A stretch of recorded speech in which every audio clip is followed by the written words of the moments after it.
I saw the game Germany versus Holland um, last week, where Holland play a 5-2-3 formation, especially defensively, and I see that also in other games.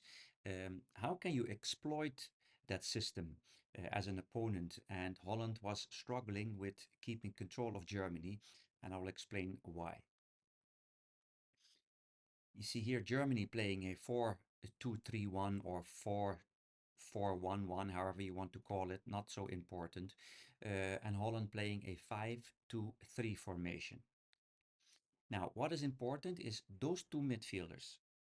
The zones beside them, left and right, is impossible for two midfielders to go to and the left and the right to constantly cover this space. So in a good organization, both wingers should close this space and you play basically a 5-4-1 defensively. What was Germany doing? Both wingers moving inside and playing basically with four players in front of three defenders. And then the wing backs play very deep. Tony Kroos drop in the defense line. You get basically this picture that you get four attackers versus three defenders. The two wing backs on both sides very high. So you get basically a 6 versus 5. Now, what is important here that one of these four, it doesn't matter which one, drops in these zones beside the midfielders and try to receive the ball there. Many times the consequence is that the center back has to step in, and it can be, if you do it on the right moment, it could be fine, but many times it's far, you could be late, so it becomes difficult to keep pressure on the ball, and in my opinion that was the case. And not every situation from this has to be dangerous, but because the center back is stepping in, you open up spaces, and you will see constantly, also I saw it during the game, people running from Germany into those spaces. If at the first hand they did not succeed, you would go to the other side, somebody from those four behind the striker drop into that zone, and you get that same idea where the center back has to step in and again opening up these spaces, and you get running people in those spaces. Now let's have a look at the video that makes it more clear, but it's about those spaces beside the two defensive midfielders. So how would you cover that? As I said, both wingers, left and right winger, if they close those spaces, you just force the opponent wide, and then it becomes a little bit more clear. So let's have a look at the video.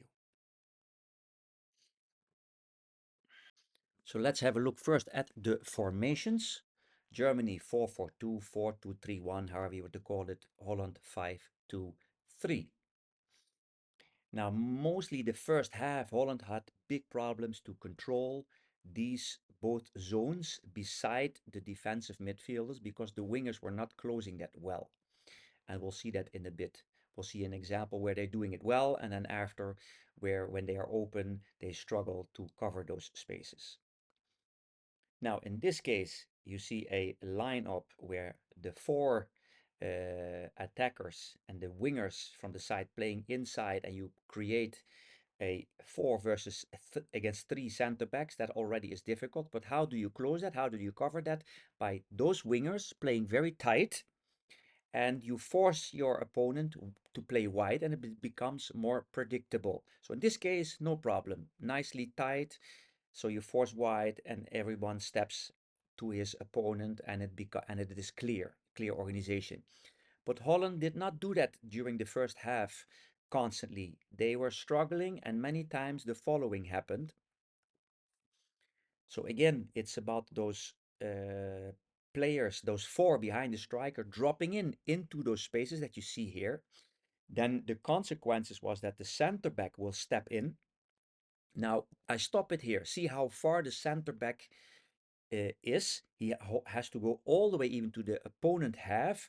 So what happens now is that you open these spaces, and I think this player, he starts running into that space. He doesn't receive the ball, but that happened during the game, this concept.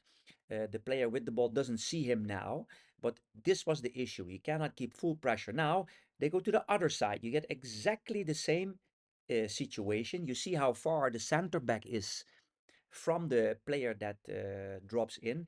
And then you see on the lower part of the video, the number 10 it is, I think, who runs into that space, should receive the ball there, but he doesn't get it, and you will see that he gets a bit angry why he didn't play. So how do we solve this problem? By the wingers playing more tight, then you don't have this problem. So you force the opponent wide, and then your center back stays more in the zone, and you get this picture. But what you will see is, and I'll stop it, go a little bit back. See the number 10, like, look, how he has his hands. That ball could have played in that zone. And the point here is that this happened during the game many times, these runs, but the balls were not played many times. And Holland had difficulty keeping pressure on the ball, being forced all the time into this area in their own box. But luckily, the Germany did not exploit it better and scored more goals. But again, hopefully you understood the tactics when you play against a 5-2-3, what you need to be doing as a defensive team, but as an offensive team, which areas could you exploit?